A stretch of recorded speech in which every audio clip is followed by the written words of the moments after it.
Hello प्यारे student, इस video में कक्षा 8वीं का विषय आपका भाषा भारती हिंदी, जो कि आपका नई बुक है 2025-26 8 ग्रेड अभ्यास पुस्तिका पाठ 19 का नाम है बहादुर बेटा। प्रश्न पहला, बहादुर बेटा पाठ की विधा। विधा का मतलब होता है कि यह क्या है। बहादुर बेटा कहानी है या एक प्रकार का निबंध है, स्मरण है या फिर एकांकी है। तो विद्यार्थी बहादुर बेटा जो है ना वो एक आपका एकांकी है। हे भगवान वाक्यांश में विराम चिन्ह लगेगा, तो कौन सा विराम चिन्ह यहाँ पर लगेगा हे भगवान में? प्रश्नवाचक, पूर्ण विराम, विषमय बोधक या फिर योजक चिन्ह। तो इसमें जो है ना आपका विषमय बोधक चिन्ह लगेगा। नदियों में बाढ़ का मुख्य कारण क्या है? अनावृष्टि, जल का उपयोग, अतिवृष्टि या फिर ओला वृष्टि। इसका सही होगा सी वाला, अतिवृष्टि। अतिवृष्टि, ठीक है। आगे प्रश्न नंबर 4, अनुपस्थित। अनुपस्थित शब्द में प्रयुक्त उपसर्ग कौन सा है? इसमें जो है बोला गया अनु, अन्ना, स्थित या फिर त। तो इसमें बोला उपसर्ग, तो उपसर्ग आपका अनु होगा, ठीक है। अनुपस्थित में अनु आपका उपसर्ग है। मानव जीवन और स्वास्थ्य की रक्षा करने वाली अंतरराष्ट्रीय संस्था कौन सी है? Blue cross, UNESCO, red cross या फिर स्काउट। तो विद्यार्थी सी ऑप्शन जो है ना रेड क्रॉस, ये बिल्कुल क्या है, सही है। मानव जीवन और स्वास्थ्य की रक्षा करने वाली अंतरराष्ट्रीय संस्था है, ठीक है, रेड क्रॉस। अब कहा गया है रिक्त स्थान वाला। प्रश्न 6, बहादुर बेटा। यहाँ पर आपको लिखना है सहयोग। सहयोग की भावना को रेखांकित करता है। प्रश्न 7, संदीप और मधुर का रिश्ता। मधुर का जो रिश्ता है वो कैसा रिश्ता है? तो भाई का रिश्ता है। फर्स्ट एड का हिंदी अर्थ, ये जो फर्स्ट एड यानी प्राथमिक उपचार होगा। पूर्ण रुक्त शब्द के बीच लगने वाला चिन्ह, इसे हम लोग कहते हैं योजक कहलाता है। क्या कहलाता है? योजक।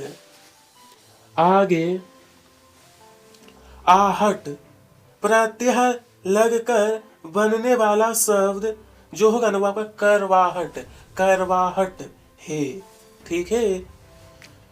चलिए 11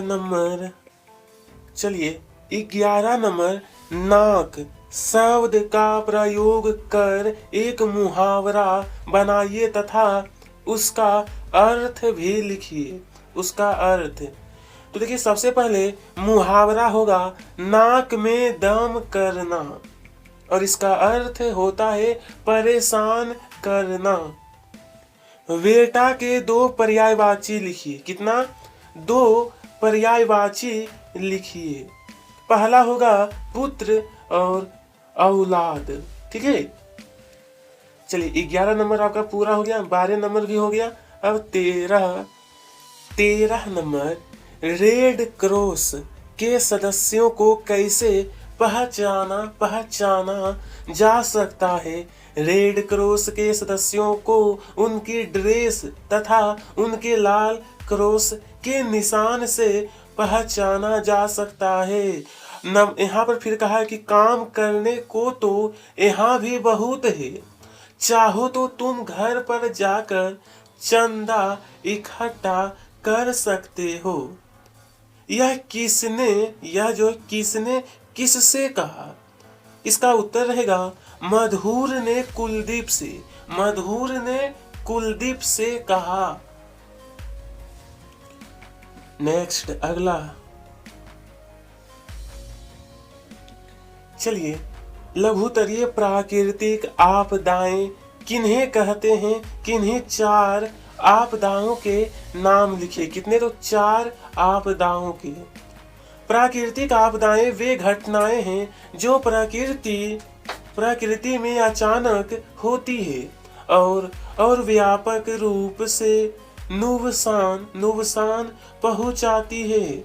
4 आपदाओं के नाम आपका पहला बाढ़, भूकंप, सुनामी, ज्वालामुखी। ये सभी क्या है? आपदाएं हैं जो कि ये प्रकृति में अचानक होती है। ठीक है।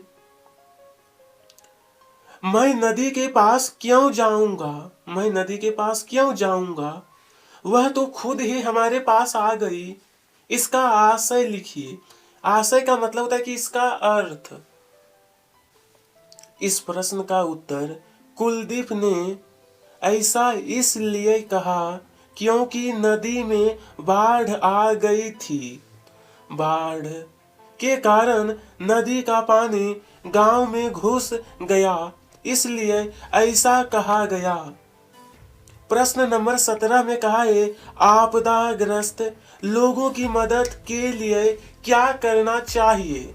जो आपदाग्रस्त लोग हैं विद्यार्थी, इसका उत्तर आपदाग्रस्त लोगों की मदद के लिए अन्न, वस्त्र, दवाएं और आश्रय मतलब रहने की व्यवस्था करनी चाहिए। ठीक है। आपदाग्रस्त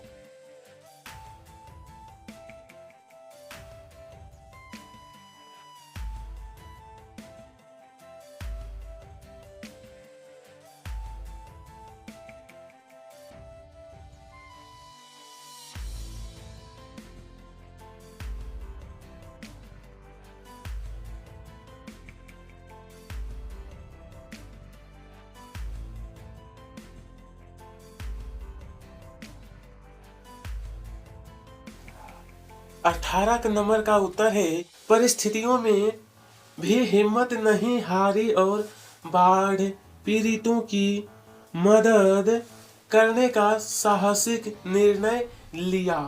ठीक है। चलिए अब देखने वाले हैं दीर्घोत्तरीय में 19 नंबर, बाढ़ पीड़ितों की कोई 5 समस्याएं लिखिए। मतलब बाढ़ में क्या होता है कि बहुत सारे लोग फंस जाते हैं, तो उसमें क्या क्या समस्याएं होती है, 5 समस्याएं लिखना है। तो बाढ़ पीड़ितों की कोई पांच समस्याएं निम्नलिखित है। इसमें से पहला नंबर, बाढ़ पीड़ितों को सुरक्षित स्थान प्राप्त नहीं होता है। दूसरा नंबर रहेगा कि उचित मात्रा में भोजन पानी। देखिए मात्रा जो है ना इस प्रकार से लिखाता है, थोड़ी सी टाइपिंग में गलती हो गई है यहाँ पे। कपड़े नहीं मिलते। बाढ़ पीड़ितों को बाढ़ के पानी से अनेक रोग उत्पन्न हो जाते हैं। चौथा, उचित मात्रा में दवाइयाँ प्राप्त नहीं हो पाती। यहाँ पर भी मात्रा होगा। ठीक है। 5वां नंबर है कि जन धन की अत्यधिक हानि होती है। तो प्रिय विद्यार्थी, इस तरीके से आपका प्रश्न नंबर 19 हो गया है। चलिए इस पाठ का लास्ट प्रश्न, बाढ़ से बचने के लिए आप अन्य स्थान पर जा रहे हैं तो अपने साथ क्या क्या लेकर जाएंगे? इस प्रश्न का उत्तर है, जिस स्थान पर यहाँ पर बाढ़ होगा, ठीक है, बाढ़ आ जाती है, वहां से लोगों की जान बचाने के लिए उन्हें सुरक्षित स्थान पर पहुंचाया जाता है, तब वे लोग अपने साथ कीमती वस्तुएं एकत्रित किया। तो सबसे पहले आपको क्या करना है, यहाँ पर 4 लाइन लिखना है। ठीक है।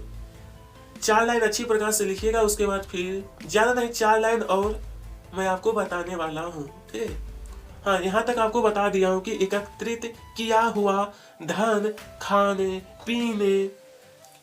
पीने का सूखा सामान, हल्के कपड़े, कम का वजन वाले बिस्तर, दवाइयाँ आदि अपने साथ लेकर जाएंगे, क्योंकि इन सभी जरूरतमंद वस्तुओं की आवश्यकता उन्हें समय समय पर होती रहेगी।